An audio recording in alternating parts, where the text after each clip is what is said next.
Hello, Isaac in Australia. Welcome to the introduction of the performance management course. I'm assuming that if you're watching this, you're either a normal team leader, a vice president, or a local community president. And at the end of the day, we're all here as team leaders of Isaac in Australia, and this is something that we should all know. Before we begin, I'm going to quickly introduce myself. My name is Ivan. I'm the current National Director of Talent Management and Organizational Development here at Isaac in Australia. And today we're going to talk a bit about just the introduction of performance management as an overall continuous loop. So in the later part of the courses, you'll get to understand more specific parts of the things that are within performance management. And this introduction video is to really get you to see the broad overview and understand generally what are the responsibilities that we have towards this. Cool.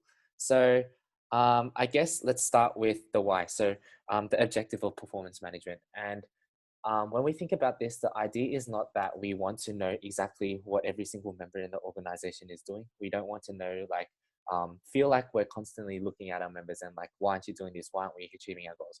But the objective of performance management is really to be able to align the individual goals of the individual and also the organizational goals that we have in ISEC, so that we are able to continuously improve and also achieve what we want to see both as an individual and also as an organizational goal. So I guess this is why it's relevant to all of us as team leaders, because for us, we are the ones that are actually delivering this membership experience towards either the members, towards your team leaders, or towards your VPs.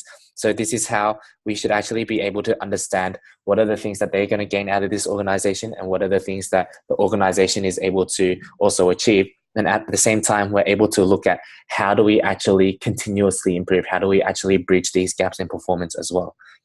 So to quickly look over importance to operation, obviously, a big thing of performance management is knowing your members' performance. So team leaders knowing how every member is performing, your EB members know how your team leader is, your LCP knows how your VPs are, etc. Because at the end of the day, like I mentioned, we're all team leaders. And also, the second thing is to know your department's progress. So really being able to identify what are the things happening within your own function. How can we bridge those things within the function? Is it team dynamics? Is it that the team leader needs to build their competencies better? Or is it that we need to have more clear roles and responsibility or better strategies to actually execute our plan?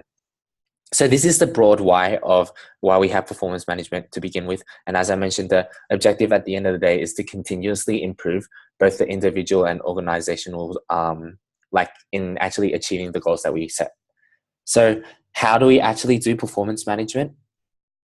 Performance management, you can think of it split into like these 5 steps or 4 steps, as we would say. So first is to really be able to set your personal development goals at the building stages within the first 10 days of the experience. But at the same time, as a member's experience continues moving forward, we know that performance management is a continuous loop. So you'll continue to set these personal development goals at the start of every month. And then we go into continuous feedback. And this is the loop where people actually get a lot of feedback. This is where people understand how can we be supporting members better? Where are the areas where we need to improve? Is it our competencies? Is it our strategies?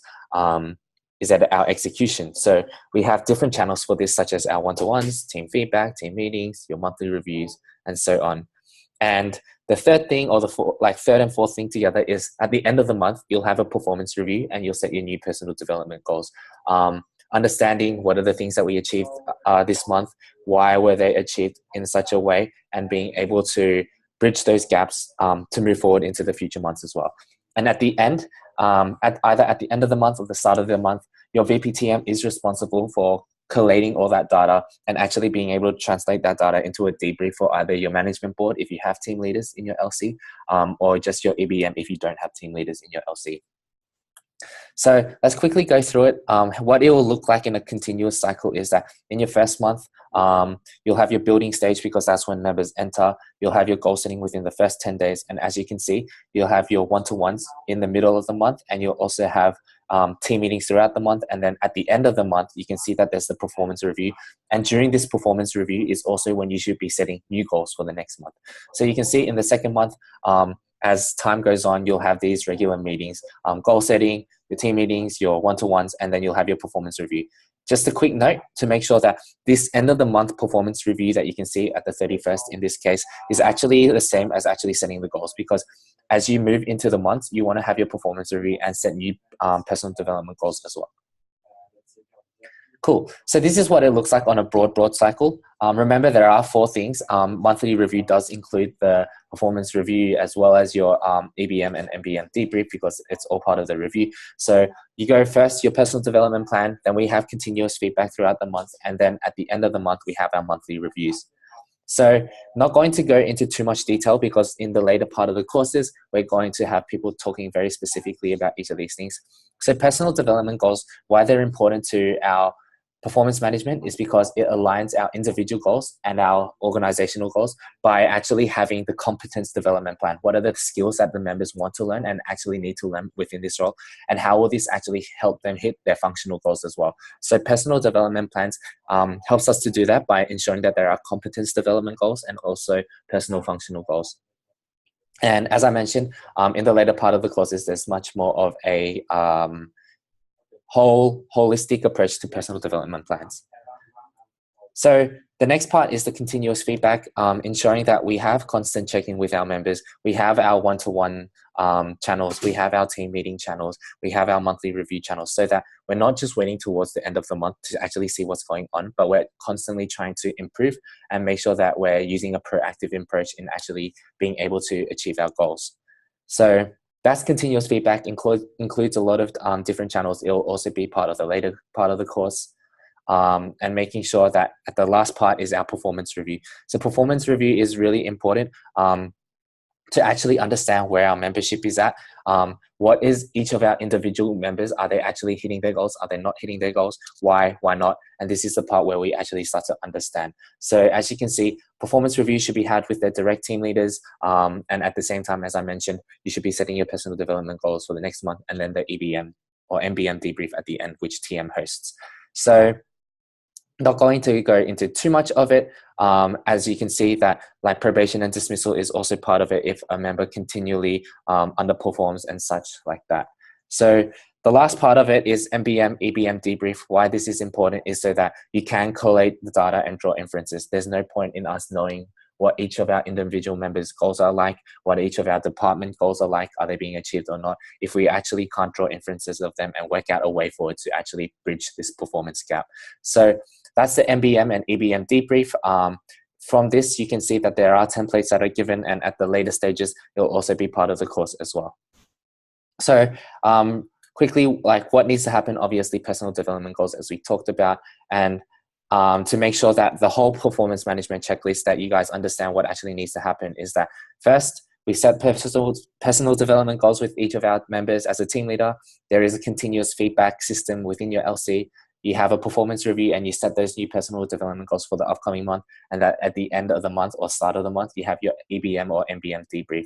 So remember, performance management is a continuous cycle. It's not like a 1 month thing or a twice in a month thing, but it's actually a continuous cycle of constantly improving the things that we want to see in our LC. So to make sure why we have this course is to make sure that everyone understands what their role is towards doing this. We know that the role of VPTM is to ensure that they educate you guys as team leaders, your EB, your whole LC, and to actually be able to run these EBM and MBM debrief. And at the same time, performance management is a responsibility for every single team leader within our organization, because at the end of the day, you guys are the ones that are leading your team as well.